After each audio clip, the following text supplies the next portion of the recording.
use their conference calls to shape their investor base and take control more for their own destiny. Yeah, and it almost calls you back to customers. You know, when you're in business, do you take any customer, especially if you're a service-orientated business? No, you don't. You take customers and clients that you feel you can do business with. And I think there is a message there in that vein. Jane Diplock, I think Jane wanted to add to that.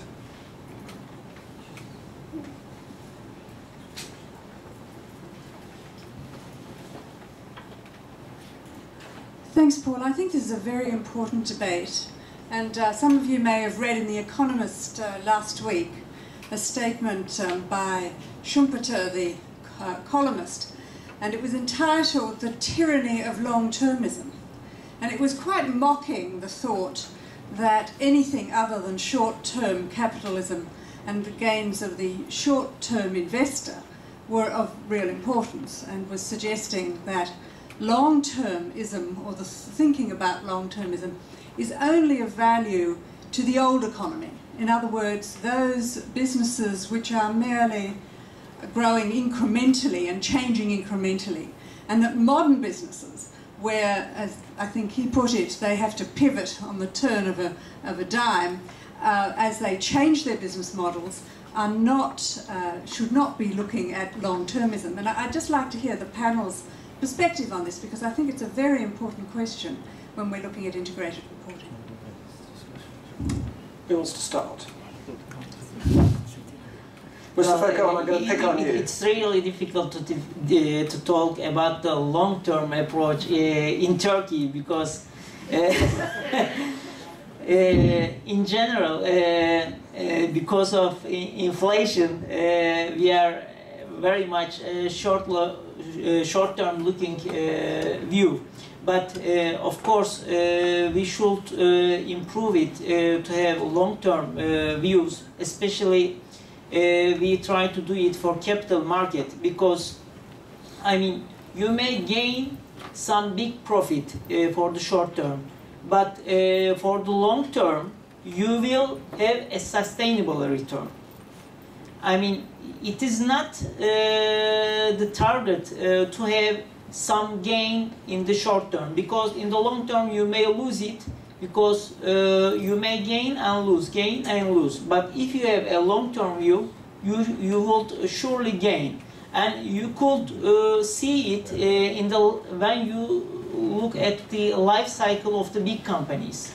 I mean, big companies have some losses in their previous years, but in their later years life cycle, they grow up.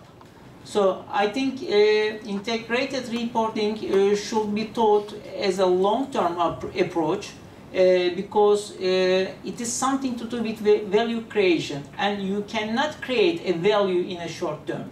I mean, you grow up your children, okay? But your children become a doctor after 25 years. So you get the real benefit after 25 or 30 years, not in 7 to 10 years. Did you want to add to it? We want to look at the issue from the investor, and yes, this initiative, the primary audience is the investors, but there are other things as well, the other stakeholders. Say for an FMCG company, your consumers, your customers, are also watching what you are doing on the integrated reporting side. They will be watching at least. But if you took only the investor, the providers of the financial capital side, yeah, it can be a point. But as I say, a consumer is also interested how you supply your goods and how you report it in your integrated reporting. These are all issues related to sustainability, and your or internal stakeholders, your employees would be, for example, their engagement with the company is also important. Okay.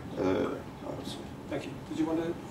Yes, I think it's very important here to also take the perspective of what is long term.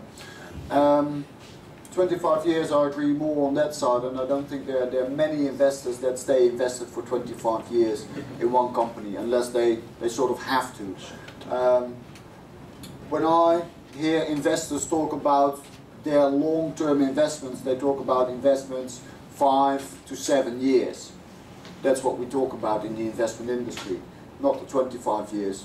And if you take climate change or other long-term topics, intergenerational, we need to really define what long-term is and match that with what it actually should be. And then illiquidity becomes less of an issue, because I only need to buy it once, I need to sell it once, and I don't need daily liquidity on a daily basis. If I need to report short-term financial returns to my beneficiaries, for instance, or to those who bought funds, you always see the monthly return on top, and somewhere down you see the 5-year return, and we don't go any further often.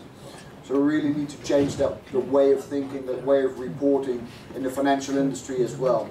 And next to the financial return, I think the financial industry can do a very good job, supported by the companies, but a better job at reporting the impact they have on the different capitals, so beyond the financials. Can I just ask you three just to think a second about your closing comments?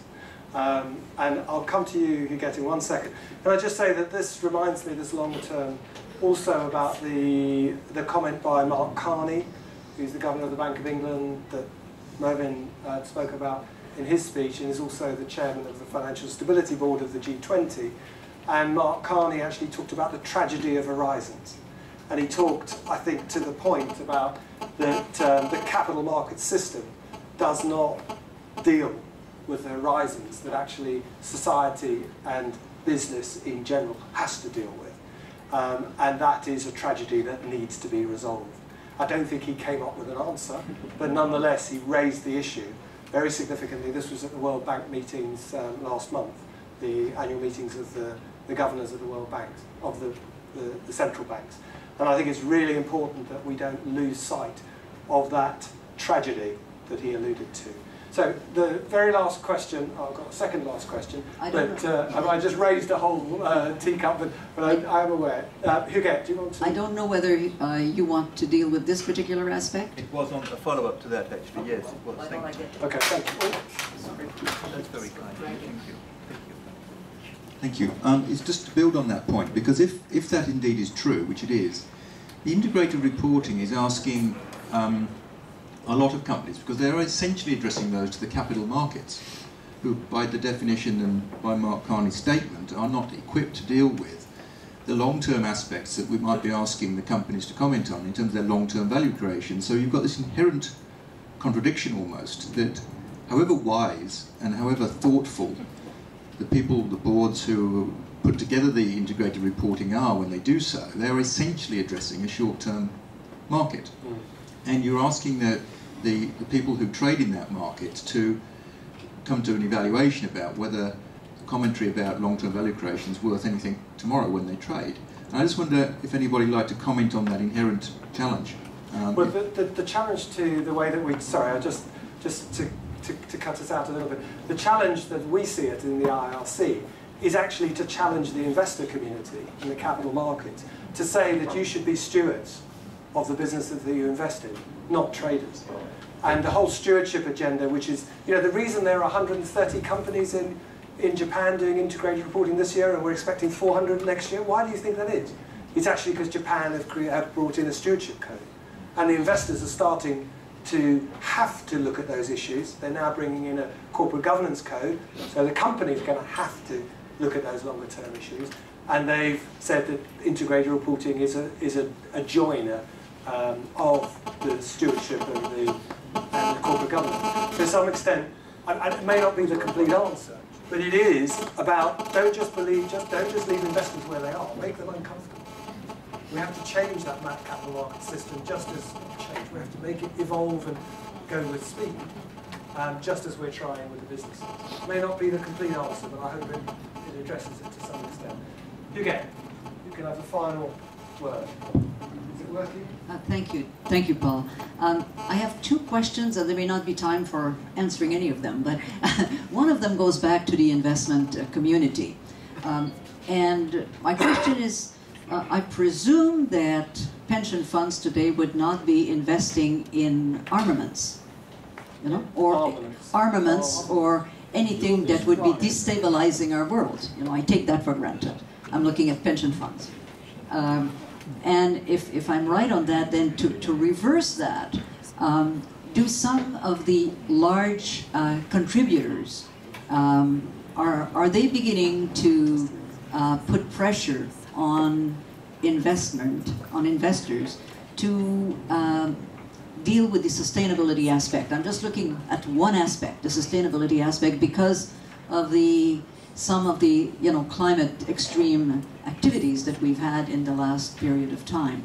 So is that, are you getting any pressure from the people that put their money into your hands? That's number one. Number two, if we want to bring to scale integrated reporting, and I haven't heard anybody to say that this was a bad thing to do, then to what extent can one work with large multinational who have a lot of subsidiaries, who have a very large number of suppliers, of supply line? I'm not even looking at the downstream, just the upstream, and some of them are not mom and pop shops. They can be quite large companies who are suppliers. Is that one way of trying to reach a higher level of scale? Obviously not the only one, but... Okay, thank you, Huguette.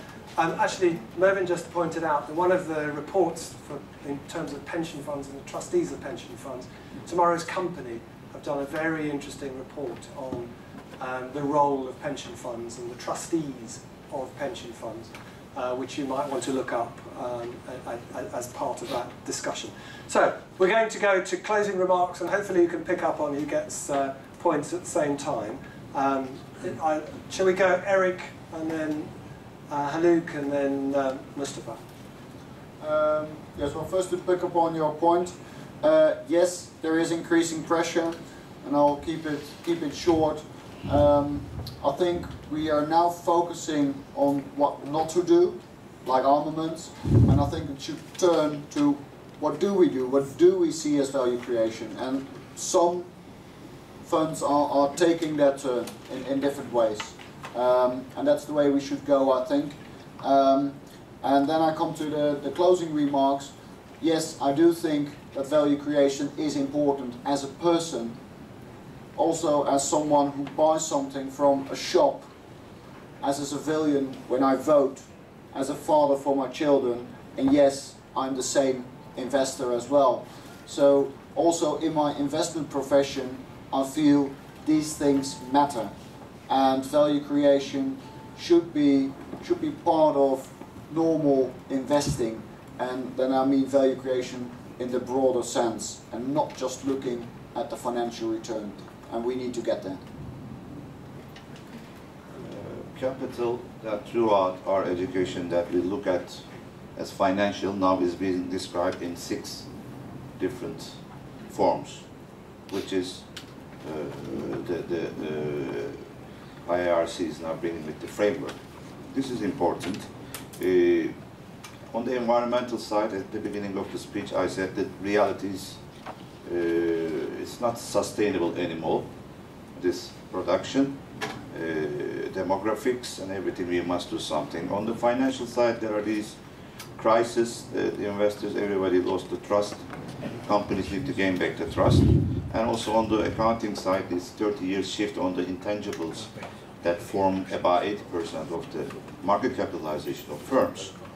The current accounting system, the current practices that account for the assets is not following this shift.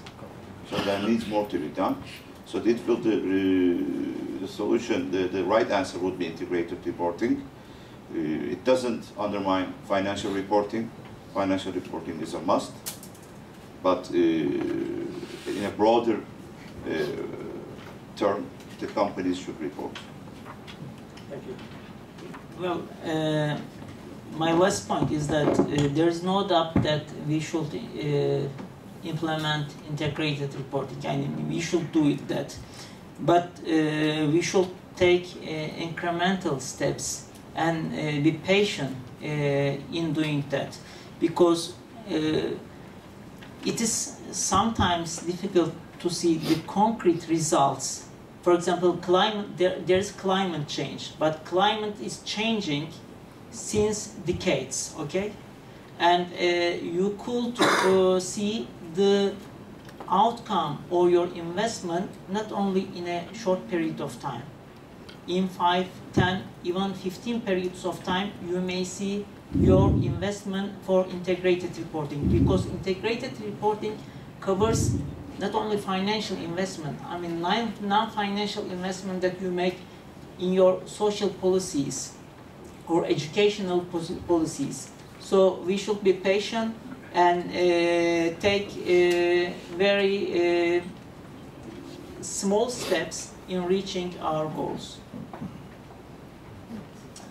Okay, well, thank you very much. I'm just going to finish off, if I can, with a few thoughts and a few asks of our Turkish contingent here. I realise you've probably recognised the international nature of this seminar and this session. It's been fantastic to have voices from all over the world. And thank you all for coming, and thank you for our Turkish hosts for hosting us here. I think the prize for the best question has to go to yourself for the kitchen preparation. So the prize is shaking hands with the chairman of the IRC. That's a very generous prize, you see. So that, well done, thank you for that. The next thing I wanted to just raise was something that seems relatively minor, but I think it's very important. And I can't remember which of our panelists talked about that the primary audience of an integrated report is the investors. That is not what it says in the framework. That's what it said in the draft framework. It actually says in the framework that the purpose of the integrated report is to provide information for providers of financial capital or investors. The audience is a wider stakeholder audience. So let's understand that one is the boundary of the sort of materiality matrix, if you like, that you're looking at, and the other is who is actually going to be interested and the language that they're going to be able to understand. So let's be clear that that terminology we did change, and every time I go I try to correct it, because it is important. It doesn't take away the importance of the information to the investors, but it does take away the idea that other stakeholders are not the audience of an integrated report. So let's be clear on that. The next thing I wanted to talk about was an invitation to the Turkish capital market system. So whether that be the exchange, the businesses, the investors, the NGOs and others, to join in with this movement of integrated reporting. Companies, join the business network. If you don't join the IRC business network, start integrated reporting. There's no good time to start other than this evening. Okay? We're not asking for a perfect integrated report. We're asking you to start the journey. It will take time, and just allow it to happen. Don't just assume that it has to be a big bang. Big bang is great, but it isn't the only way of doing things. In terms of regulators and others, please be forthcoming in your support for integrated reporting, because it will make a difference to the companies. They will follow you, and the leading companies, the other companies will follow you.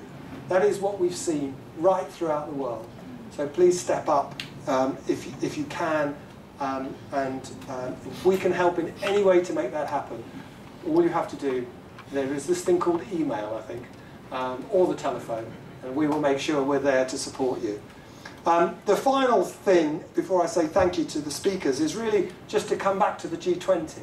Because on that point, if Turkey does not demonstrate some leadership during 2015, as we go into 15, then especially in the field that I'm talking about, then it will not be able to make the difference, I think, that Turkey wants to make as president of the G20.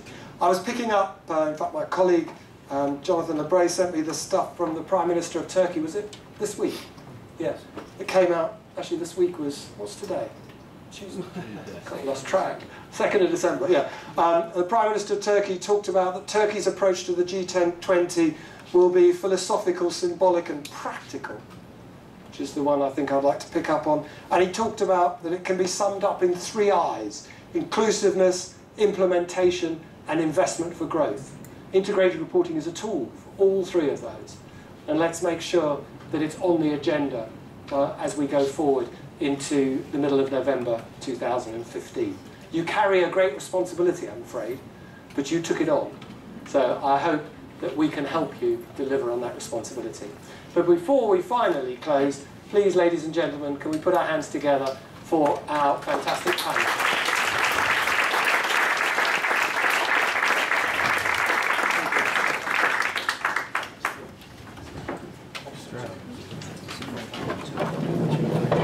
No inspiration at all. Only things that we achieve in the next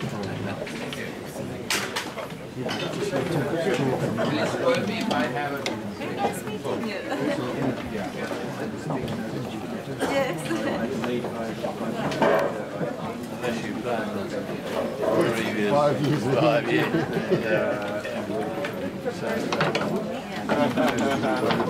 years.